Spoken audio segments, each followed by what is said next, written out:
Hello and welcome to the channel. आज measurements का next topic हम उठाएंगे एरर एनालिसिस। और इस क्लास का जो ऑब्जेक्टिव होगा वो होगा एब्सोल्यूट एरर कैसे निकालेंगे, मीन एब्सोल्यूट एरर उसके बाद और फिर इन दोनों से हम देखेंगे कि जो हम फाइनल वैल्यू लिखेंगे किसी भी मेजरमेंट का, जो फाइनल वैल्यू हम लिखेंगे जिसमें एरर भी आ जाएगा, तो वो हम कैसे लिखेंगे इन दो एरर्स को निकाल के, वो मैं समझाऊंगा कैसे निकालेंगे हम। और उसके बाद हम रिलेटिव या फ्रैक्शनल एरर इसको बोलते हैं, ये भी हम सीखेंगे कि इसको कैसे निकालते हैं। फिर परसेंटेज एरर और उसके बाद एरर्स इन्वॉल्विंग पावर्स। अगर फॉर्मूला में पावर होगा स्क्वायर क्यूब, तो उन ऐसे केसेस में हम एरर्स को कैसे निकालते हैं। और साथ में समझाने के लिए एक प्रॉब्लम यूज करूंगा, एनसीईआरटी बुक की प्रॉब्लम है जिनसे मैं सारे टाइप्स ऑफ एरर्स को निकालना सिखाऊंगा।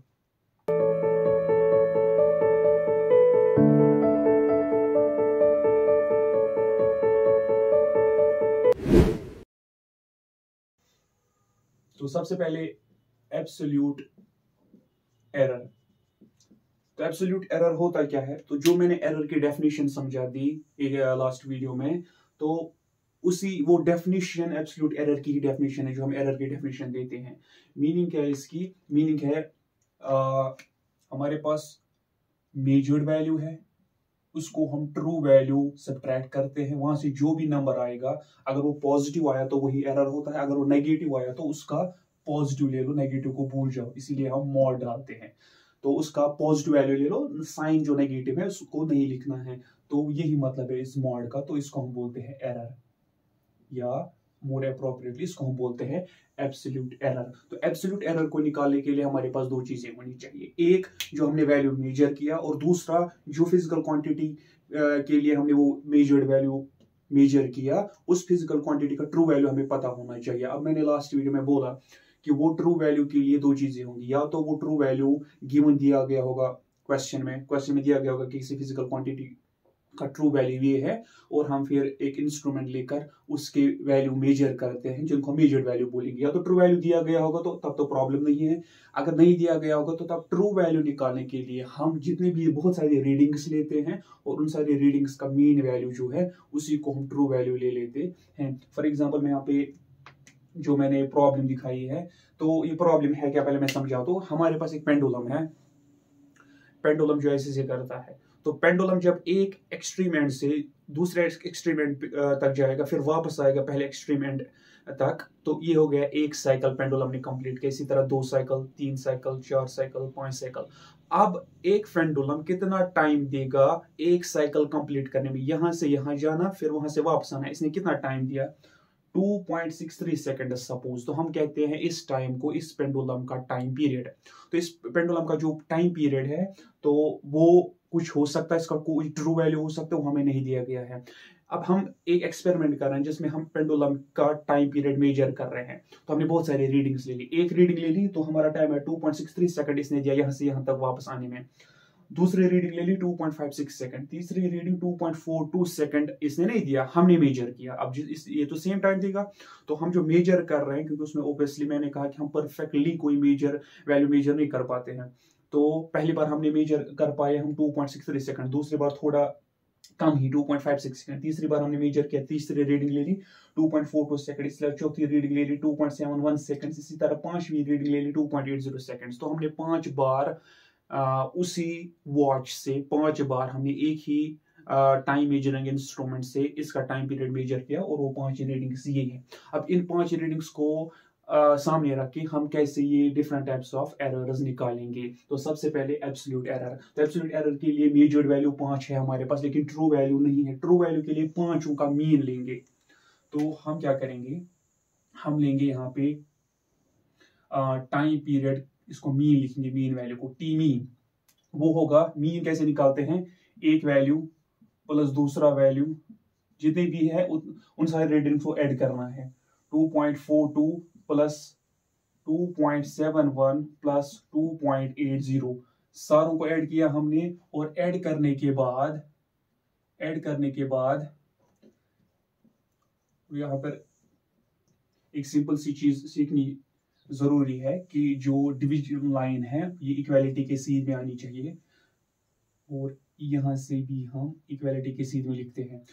खैर, 1 2 3 4 5 सारे रीडिंग्स को ऐड करना डिवाइडेड बाय नंबर, कितने को हमने ऐड किया, 1 2 3 4 5 को हमने ऐड किया, तो इसको हम बोलते हैं sum of observations divided by number of observation से हम एवरेज या मीन निकालते हैं। तो टी मीन जो है हमारा वो निकलेगा, जब हमें इसको कैलकुलेट करके निकालेंगे तो सपोज हम यहीं पे निकालेंगे 2.63 plus 2.56 plus 2.42 plus 2.71 plus 2.80 is equal to, ये आता है 13.12, इसी को डिवाइड करेंगे 5 से तो ये आ जाएगा 2.642 सेकंड। तो 2.642 सेकंड जो है ये मीन सब का आया, तो इसी को हम ट्रू वैल्यू मान लेते हैं। अगर क्वेश्चन में ट्रू वैल्यू नहीं दिया गया होगा तो इसको हम ट्रू वैल्यू मानकर चलते हैं। तो अब हमारे पास ये ट्रू वैल्यू है टाइम पीरियड का, और ये इंडिविजुअल वैल्यूज जो है ये मेजर्ड वैल्यूज है। अब हमारे पास बहुत सारे मेजर्ड वैल्यूज है, दैट मीन्स जब हम एब्सोल्यूट एरर निकालेंगे वो हमारे पास एक ही नहीं निकलेगा, हमें बहुत सारे एब्सोल्यूट एरर्स निकलेंगे। एक रीडिंग का एक एब्सोल्यूट एरर हमें निकलता है, तो 5 रीडिंग्स है तो 5 रीडिंग्स में हमें 5 एब्सोल्यूट एरर्स निकलेंगी। तो जो हमने पहले रीडिंग उठाई इसमें हमें कितना एरर आया, तो इसमें हमें एरर आया एब्सोल्यूट एरर, इसमें कितना हमें एरर आया, तो एब्सोल्यूट एरर बाय डेफिनेशन होता है इसके बराबर, तो वो हमें आया 2। अब एक चीज है measured value minus true value, आप true value minus measured value भी कर सकते हो, क्योंकि फाइनली हमें पॉजिटिव वैल्यू, अगर जब हम इसको ये माइनस करेंगे तो अगर नेगेटिव आया तो इसको जब हम ये माइनस करेंगे तो वो पॉजिटिव आएगा। अब फर्क खाली नेगेटिव पॉजिटिव की होगी, अगर चाहे इसको ये सब्ट्रैक्ट कर लो या इसी को वो सब्ट्रैक्ट कर लो, फर्क अब खाली माइनस की आनी चाहिए, लेकिन उसके लिए मैंने बोला कि माइनस नहीं लेना है, हमें हमेशा पॉजिटिव लेना है। तो याद ये रखना कि चाहे उसको ये माइनस करो या इसको वो माइनस करो, फाइनली तो खाली पॉजिटिव वैल्यू ही लेना है, तो फर्क नहीं पड़ेगी। तो हम क्या करेंगे, इस पहली रीडिंग 2.63 इसको मीन माइनस करेंगे 2.642। अब यहाँ पे एक और छोटी बात, राउंडिंग ऑफ मैंने जो समझाई थी, हमारे पास जो रीडिंग्स है मेजर्ड वैल्यूज है वो 2 डेसिमल प्लेसेस तक है, और जो हम मीन लेंगे वो भी हम फाइनल रिजल्ट भी हम 2 डेसिमल प्लेस तक ही लेते हैं। तो ये जो है हमें ये कट ऑफ डिजिट बनेगा, इसको हमें गिराना है क्योंकि 2 ही रखने हैं। अब जो कट ऑफ डिजिट है वो सर कट ऑफ डिजिट के राइट साइड में 2 है, ये लेसर देन 5 है, तो लेसर देन 5 में हमें इसको गिराना होता है, लेकिन 4 को 1 ऐड नहीं करना होता है, तो इसको हम लिख सकते हैं अप्रोक्सीमेटली 2.64, तो इसको लिखेंगे 2.64, 2 को नहीं लिखेंगे। तो ये हमें इसमें आएगा एब्सोल्यूट एरर, तो ये कितना आएगा, पहली रीडिंग में पहले मेजरमेंट में हमारा एब्सोल्यूट एरर आया 2.63 माइनस 2.64, ये नेगेटिव आएगा, तो ये आया हमें, इसीलिए हमें क्या लेना होता है मॉड, तो ये आया हमें मॉड ऑफ माइनस 0.01, तो मॉड का मतलब होता है इसको पॉजिटिव ले लो नेगेटिव मत ले लो, बस। इसी तरह दूसरी रीडिंग का जो एब्सोल्यूट एरर आएगा इसका नाम रखेंगे हम इस एब्सोल्यूट एरर का A1 सपोज, तो A2 निकालेंगे, तो A2 मतलब हो गया मॉड ऑफ दूसरी reading 2.56 minus true value mean जो हमने लिया 2.64, तो ये कितना आएगा, तो ये आएगा 2.56 माइनस 2.64, तो यह जाएगा नेगेटिव 0.08, तो इसका मॉड लेंगे 0.08, पॉजिटिव ही लेंगे। इसी तरह तीसरी मेजर्ड वैल्यू जो हमने तीसरा मेजर्ड वैल्यू का, इसमें कितना एब्सोल्यूट एरर आएगा, वो आएगा 2.42 माइनस 2.64 मीन वैल्यू जो हम ट्रू ले लेते हैं, तो वो आ जाएगा 2.42 को माइनस करेंगे 2.64 और जाएगा नेगेटिव 0.22, तो ये आ जाएगा पॉजिटिव 0.22।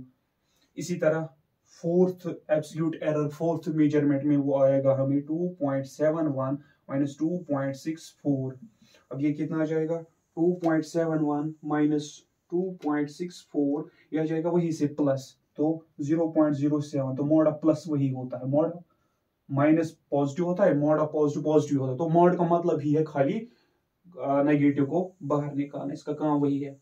इसी तरह लास्ट, तो एब्सोल्यूट एरर फिफ्थ मेजरमेंट में आएगा, फिफ्थ रीडिंग में 2.80 को माइनस करेंगे ट्रू वैल्यू जो मीन वैल्यू है हमारा 2.64, तो वो आ जाएगा 2.80 को माइनस करेंगे 2.64, वो आ जाएगा 0.16, जिसको हम वही लेंगे 0.16। तो ये हमने 5 रीडिंग्स के 5 एब्सोल्यूट एरर्स निकाले। तो सिंपल एब्सोल्यूट एरर का मतलब है मेजर्ड वैल्यू को ट्रू वैल्यू माइनस करना, और ट्रू वैल्यू कैसे निकालते हैं, सभी रीडिंग्स का मीन और एक एक मेजर वैल्यू का फिर मीन सबट्रैक्ट करते हैं, फिर उनकी खाली पॉजिटिव वैल्यूज को हम बोलते हैं मीन एब्सोल्यूट एरर। तो एब्सोल्यूट एरर हमने निकाला। तो पहली रीडिंग में अगर हम देखेंगे, पहली रीडिंग में एब्सोल्यूट एरर आया 0.01, दूसरे में 0.08, फिर 0.22, 0.07, 0.16। तो हम देख सकते हैं कि सबसे कम एरर हमें पहली रीडिंग में आया 0.01। दैट मीन्स पहली रीडिंग जो है ये सबसे क्लोज है टू द ट्रू वैल्यू। तो वो हम चेक भी कर सकते हैं, हमारा ट्रू वैल्यू जो है 2.64 है और पहली रीडिंग 2.63 है, which is much closer then the others. तो यही मतलब होता है एब्सोल्यूट एरर का, जितना एब्सोल्यूट एरर कम आएगा उतनी वो वाली मेजरमेंट ट्रू वैल्यू के उतनी करीब थी, क्लोज थी, उतना वो वाला मेजरमेंट एक्यूरेट था। अब नेक्स्ट आता है फिर मीन एब्सोल्यूट एरर। अब एब्सोल्यूट एरर तो हमने निकाला, मीन एब्सोल्यूट एरर कैसे निकालेंगे?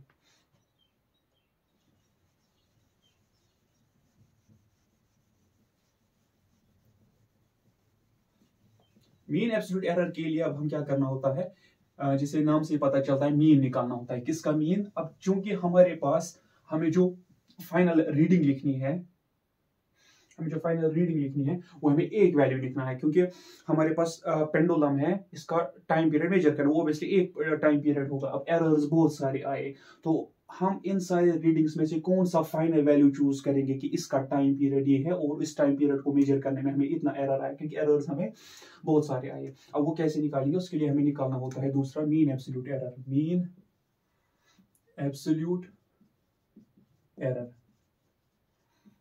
तो मीन एब्सोल्यूट एरर क्या होता है? मीन एब्सोल्यूट एरर होता है जो एरर्स आए सारे, इनका मीन निकालना, इनको हम बोलते हैं मीन एब्सोल्यूट एरर। क्योंकि सारों को हम एरर्स नहीं ले सकते, क्योंकि तो बहुत सारी रीडिंग तो एक लेनी है। तो जो हम टाइम पीरियड का सिंपल पेंडुलम का टाइम पीरियड हम बोलेंगे, वो फाइनली ऑब्वियसली एक ही एरर उसमें आना चाहिए। हम बोलेंगे इसका टाइम पीरियड 2.64 सेकेंड्स है और एरर है 0.01, बस। तो एक ही एरर का वैल्यू, तो वो एक वैल्यू क्या होता है? वो इन सारे एरर्स का मीन होता है, उसी को हम बोलते हैं mean absolute error.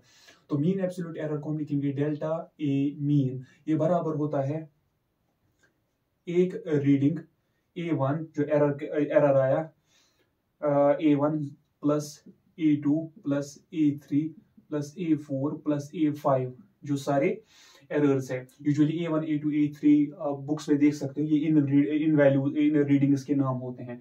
And A1 is 2.63, A2 is 2.56, A3 is this.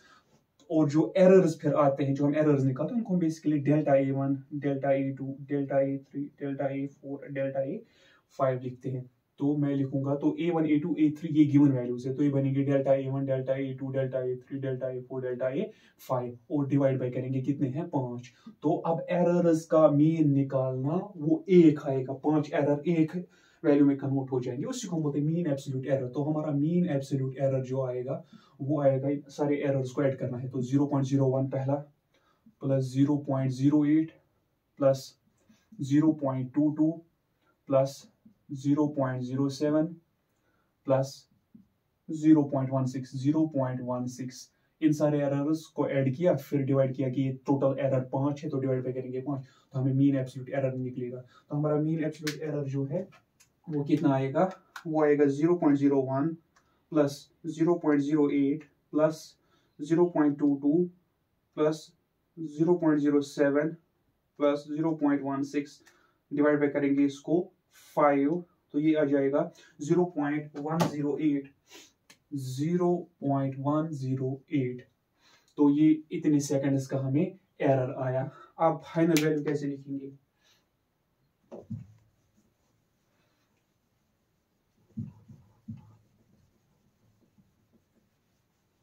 आप फाइनल वैल्यू कैसे लिखेंगे? जो एक रीडिंग हमें लेनी है, इस पेंडुलम का टाइम पीरियड जो हमें लेना है, तो वो आएगा हमें, तो ये हमारा मीन एब्सोल्यूट एरर आया। तो मीन एब्सोल्यूट एरर की फॉर्मूला ये है। मीन एब्सोल्यूट एरर की फॉर्मूला बनेगी mean absolute error is equal to first absolute error plus second absolute error plus third absolute error plus so on, जितने भी हैं डिवाइडेड बाय कितने हैं, डेफिनेशन बनेगी। तो ये हमारा मीन एब्सोल्यूट एरर आया। अब फाइनल वैल्यू जो मैंने एक्सपेरिमेंट किया, सिंपल पेंडुलम का टाइम पीरियड मेजर करने का जो मैंने एक्सपेरिमेंट किया, उसकी फाइनल रीडिंग हम ये लिखेंगे। फाइनल वैल्यू क्योंकि मैंने बोला था इससे पहले भी टाइप्स ऑफ एरर्स में कि रैंडम एरर्स को कम करने का एक ही तरीका है, एक से ज्यादा वैल्यूज लेंगे फिर उनका मीन लेंगे, तो यही करके जो है जो फाइनल वैल्यू आता है इससे रैंडम एरर कम हो जाता है। तो फाइनल वैल्यू हम लिखते हैं, फाइनल वैल्यू होगा मीन वैल्यू प्लस और माइनस मीन एब्सोल्यूट एरर।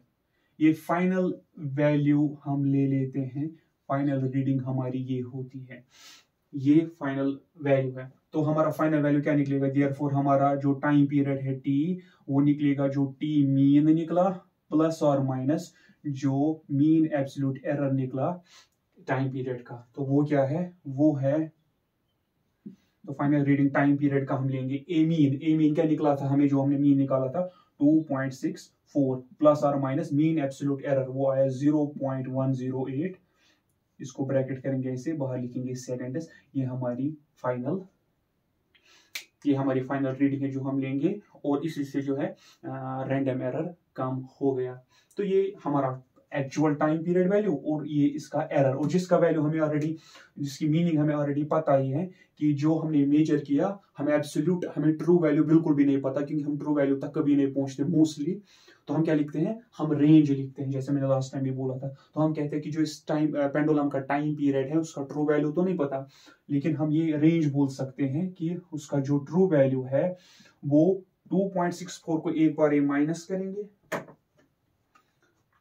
2.64 को माइनस करेंगे 0.108 तो वो आ जाएगा 2.5322, फिर एक बार प्लस करेंगे 2.64 प्लस 0.108 तो वो आ जाएगा 2.748 सेकेंड्स। तो ट्रू वैल्यू परफेक्टली हम मेजर नहीं कर सकते, लेकिन इससे हम ये बता सकते हैं कि ट्रू वैल्यू जो है 2.532 सेकंड से लेकर 2.748 सेकंड्स के बीच में कहीं पर है, तो ये इसकी मीनिंग होती है। अब लेकिन जब हम प्रॉब्लम्स पढ़ते हैं डिफरेंट चैप्टर्स में, टाइम पीरियड देखते हैं तो वो जस्ट टाइम पीरियड का वैल्यू दिया होता है, खाली ये वैल्यू, हमें एरर नहीं दिया गया होगा, लेकिन ये एरर्स हम पढ़ते हैं क्योंकि हमें आइडिया होना चाहिए कि एरर्स का मतलब क्या है और कब हम एरर को नेग्लेक्ट कर सकते हैं, इग्नोर कर सकते हैं, कब इसको कंसिडर करना है। उसके बाद चलो एब्सोल्यूट एरर भी आया और मीन एब्सोल्यूट एरर भी आया, और ट्रू वैल्यू फाइनली जो हम लेते हैं एक्चुअल वैल्यू रीडिंग की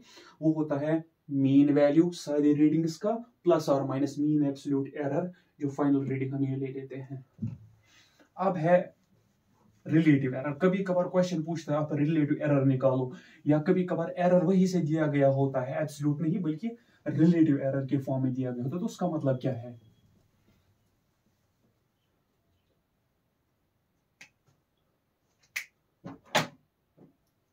रिलेटिव एरर का दूसरा नाम है fractional error.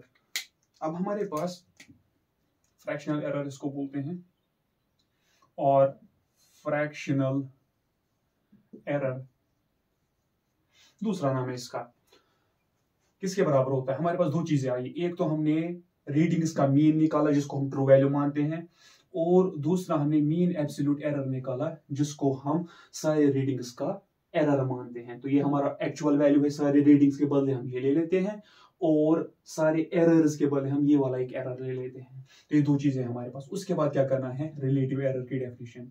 Relative error means mean absolute error divided by actual mean value, इसका रेशियो निकालना है, यानी कि एरर को वैल्यू डिवाइड करना है, वहां से जो निकलेगा उसको हम बोलते हैं रिलेटिव एरर या फ्रैक्शनल एरर। फॉर एग्जाम्पल इसको हम डिनोट करते हैं ऐसे ही, delta a mean by a mean.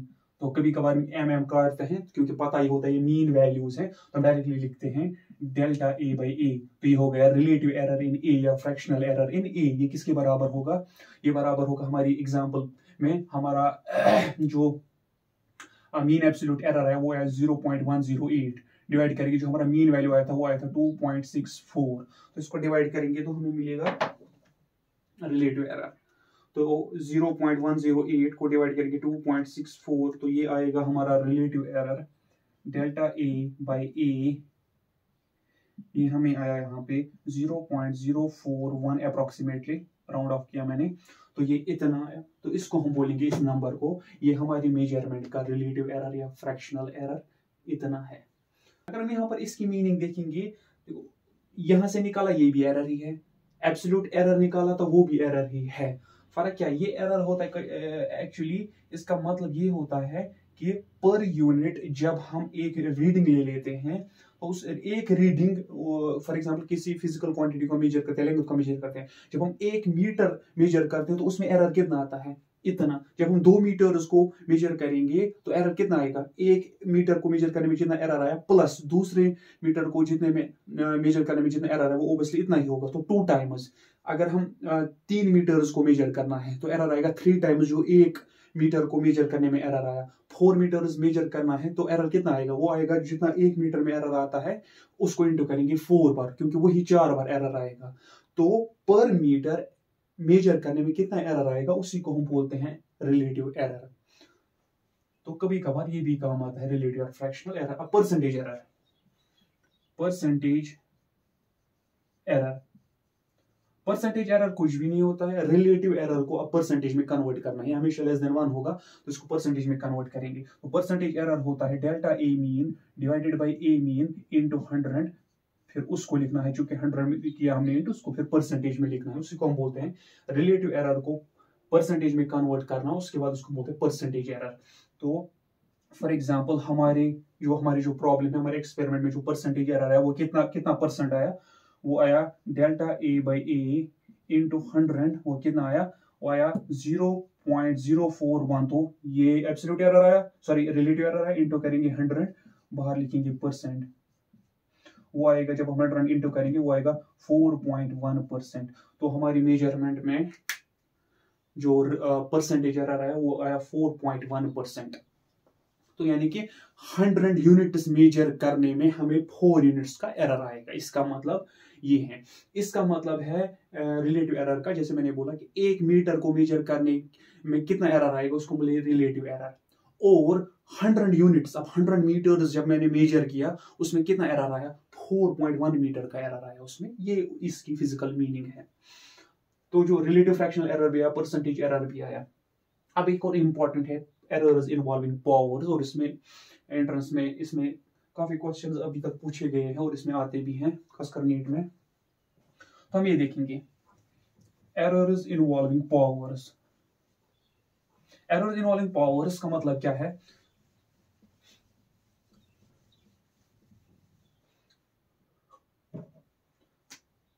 Errors involving powers. For example मेरे पास कोई क्वेश्चन है, वहां पर दिया गया है कुछ ऐसे कि टाइम पीरियड जो होता है, सिंपल पेंडुलम की ही बात करेंगे, टाइम पीरियड के फॉर्मूला है 2 pi under root L divided by G। और सपोज क्वेश्चन में दिया गया है percentage error in length, percentage error in length is 2% and percentage error in length is this, and percentage error in G gravitational acceleration जब हमने major की, इसकी percentage error भी सपोज आई 1%। ये क्वेश्चन दिया गया है। तो क्वेश्चन कह रहा है आप बताओ जब हम टाइम पीरियड मेजर करेंगे, कैलकुलेट करेंगे, तो उसमें कितना एरर आएगा, ये क्वेश्चन है।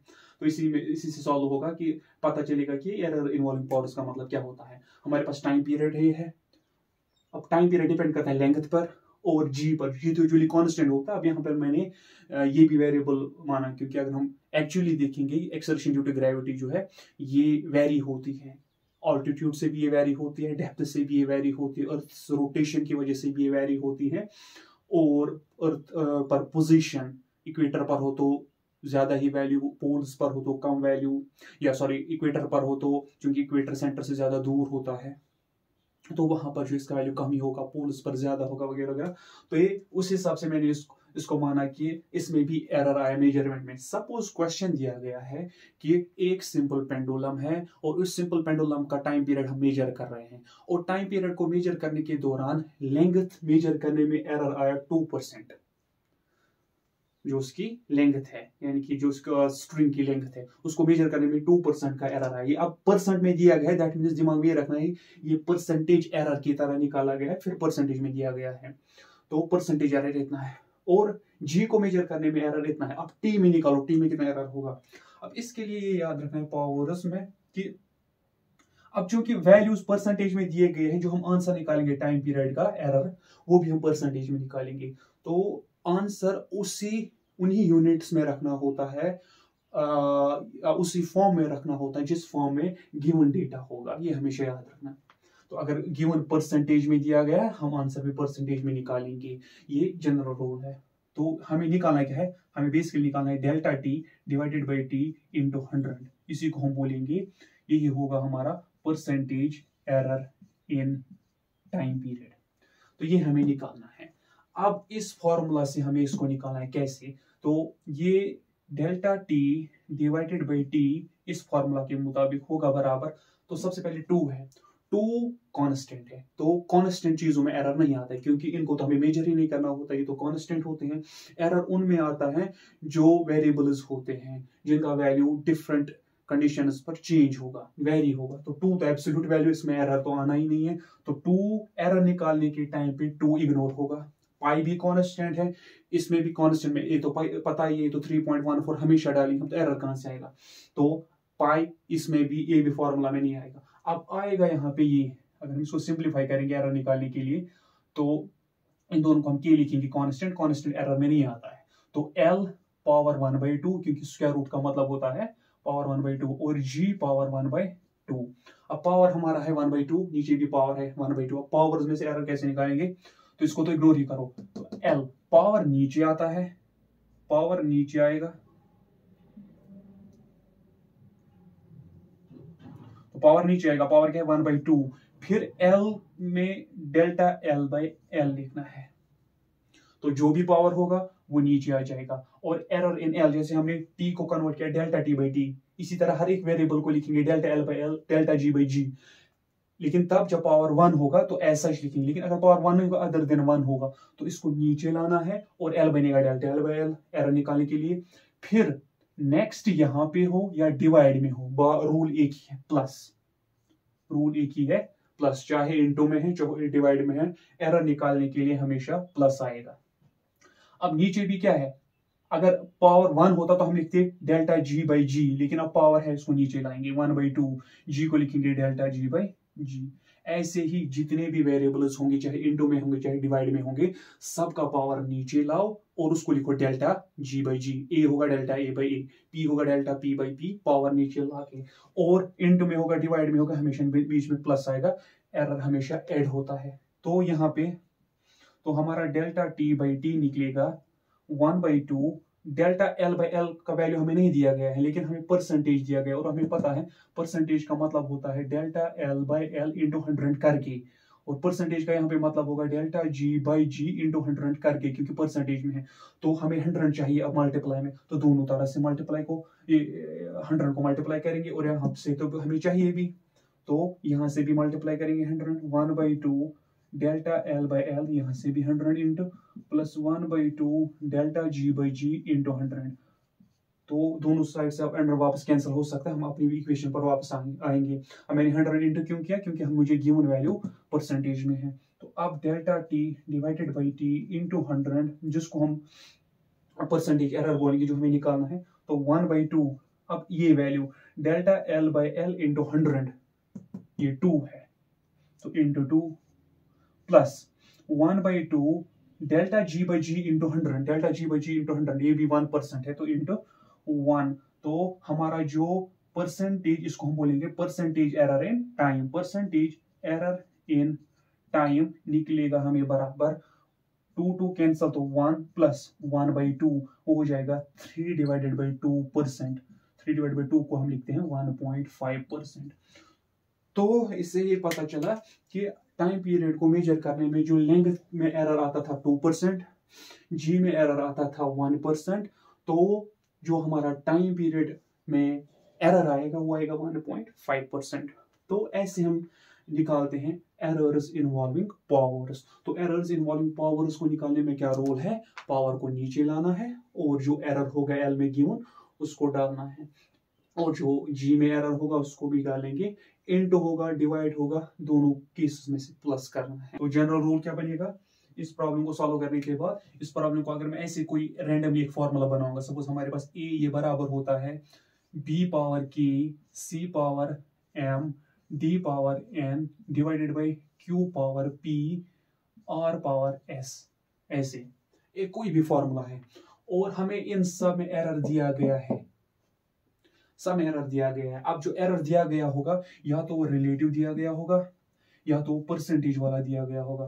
तो वहां से लिखा होगा fractional error B C D Q R में फ्रैक्शनल एरर इतना इतना इतना इतना है, या इनमें रिलेटिव एरर इतना इतना इतना, या परसेंटेज एरर दिया गया है। तो सपोज पहले बात करेंगे, अगर रिलेटिव एरर दिया गया होगा B C D Q R में रिलेटिव एरर दिया गया होगा तो हम आंसर में भी रिलेटिव एरर ही निकालेंगे, यानी कि हमें फिर निकालना है रिलेटिव एरर इन ए, वो होगा डेल्टा ए बाई ए बस, इंटू 100 नहीं करना क्योंकि हमारे B C D Q R में रिलेटिव एरर दिया गया है। तो ये किसके बराबर होगा, जैसे मैंने बोला इसमें पावर जो भी होगा 2 होगा 3 होगा, फिर इसको नीचे लाएंगे, इसको लिखेंगे डेल्टा बी बाई बी।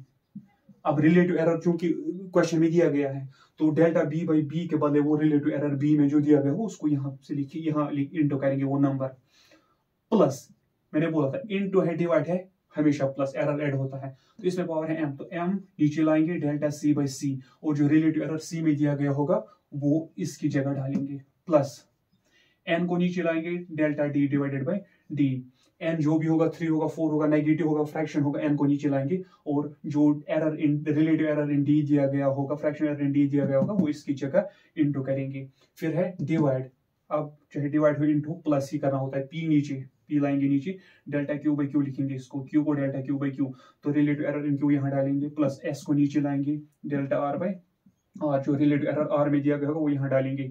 तो नंबर जो वैल्यू एरर b में दिया गया होगा वो भी नंबर होगा, नंबर वो नंबर ये नंबर वो नंबर, तो सारे नंबर्स मल्टीप्लाई करके हमें फाइनली एक नंबर आ जाएगा, उसी को हम जो है बोलेंगे उसी नंबर को that is relative error in a. तो ये एरर इन्वॉल्विंग पावर्स हम ऐसे निकालते हैं। अब अगर गिवन क्वेश्चन में जो एरर्स दिए गए हैं B C D Q R में वो रिलेटिव नहीं है, वो परसेंटेज वाले हैं जैसे मैंने भी समझाया क्वेश्चन में, तो उसके लिए क्या करना है, उसके लिए भी यही करना है, लेकिन चूंकि हमें परसेंटेज में वैल्यूज दिए गए हैं फाइनल भी हम परसेंटेज में ही निकालेंगे। दैट मीन्स उसके लिए हमें क्या करना है, उसके लिए delta a by A into 100 यहाँ पे भी, बाकी वही करेंगे हर एक को 100 साथ के delta B by B into 100 खुद करेंगे, plus M delta C by C into 100 plus n delta d by D into 100 plus p delta q by q into 100 plus s delta r by r into 100। अब 100 मैंने percentage में convert करने के लिए किया क्योंकि गिवन एरर जो है परसेंटेज में अब है, तो मैं क्या करूंगा अब कि तो नंबर होगा जो भी पावर होगा, अब delta B by B into 100 हो गया, परसेंटेज एरर इन बी जो जितना परसेंट बी में दिया गया होगा वो परसेंटेज वैल्यू यहाँ पे डालेंगे, जैसे मैंने अभी लेंथ का 2% डाला, 2 डाला मैंने यहाँ पे, इसी तरह ये भी परसेंटेज एरर बना तो इसकी सी में परसेंट एरर यहाँ पे डालेंगे, डी का परसेंटेज एरर यहाँ डालेंगे और इसकी जगह डालेंगे क्यू का परसेंटेज एरर और इसकी जगह डालेंगे आर का परसेंटेज एरर, और जो फाइनल वैल्यू हमें मिलेगा वो भी होगा परसेंटेज एरर इन ए, तो परसेंटेज एरर इन ए वही फाइनल वैल्यू होगा। तो ये पूरा जो है एरर एनालिसिस है। तो जो मैंने बोला था इस क्लास का ऑब्जेक्टिव के पहले हम एब्सोल्यूट एरर सीखेंगे, तो मैंने एब्सोल्यूट एरर भी बोला जिसमें हमारे पास बहुत सारे मेजर्ड वैल्यूज होते हैं, हम ट्रू वैल्यू को एक एक करके हर एक मेजर्ड वैल्यू माइनस करते हैं, वहां पर बहुत सारे एरर्स आते हैं, हर एक मेजर्ड वैल्यू में अपना एक एरर आता है जिसको हम एब्सोल्यूट एरर्स बोलते हैं। उसके बाद हम उन सारे एरर्स को मीन निकालते हैं, उनका एवरेज वैल्यू निकालते हैं, उसको हम बोलते हैं मीन एब्सोल्यूट एरर, और फाइनल रीडिंग क्या लिखते हैं हम, फाइनल रीडिंग लिखते हैं हम मीन वैल्यू प्लस और माइनस मीन एब्सोल्यूट एरर, ये हमारी फाइनल रीडिंग होती है। फिर रिलेटिव और फ्रैक्शनल एरर के लिए मीन एब्सोल्यूट एरर को मीन वैल्यू डिवाइड करना होता है, वहां से जो भी नंबर आएगा उसको हम रिलेटिव और फ्रैक्शनल एरर बोलते हैं। परसेंटेज में लिखना होता है उसी को इंटू करेंगे 100, फिर परसेंटेज में हम हमेशा बोलेंगे एक्सप्रेस करेंगे उसको इतना परसेंट इंटू 100 करके, तो जो वो क्या आया, वो आया delta a mean by a mean ये रिलेटिव एरर आया, इंटू 100 करेंगे, फिर परसेंटेज में लिखेंगे तो उसको बोलेंगे परसेंटेज एरर। और एरर इन्वॉल्विंग पावर्स के लिए मैंने ये रूल बताया है, 100 इंटू तब करना है जब एरर्स परसेंटेज में दिए गए होंगे और जब एरर्स रिलेटिव दिए गए होंगे, फ्रैक्शन दिए गए होंगे, फ्रैक्शनल, और परसेंटेज नहीं दिए गए होंगे, तब हम 100 इंटू नहीं करेंगे। ऐसे हम फॉर्मूला इसको एरर निकालने के लिए इसको हम ऐसे कन्वर्ट करेंगे। तो ये तो था आज का टॉपिक का जो ऑब्जेक्टिव था वो मैंने सारा कंप्लीट किया।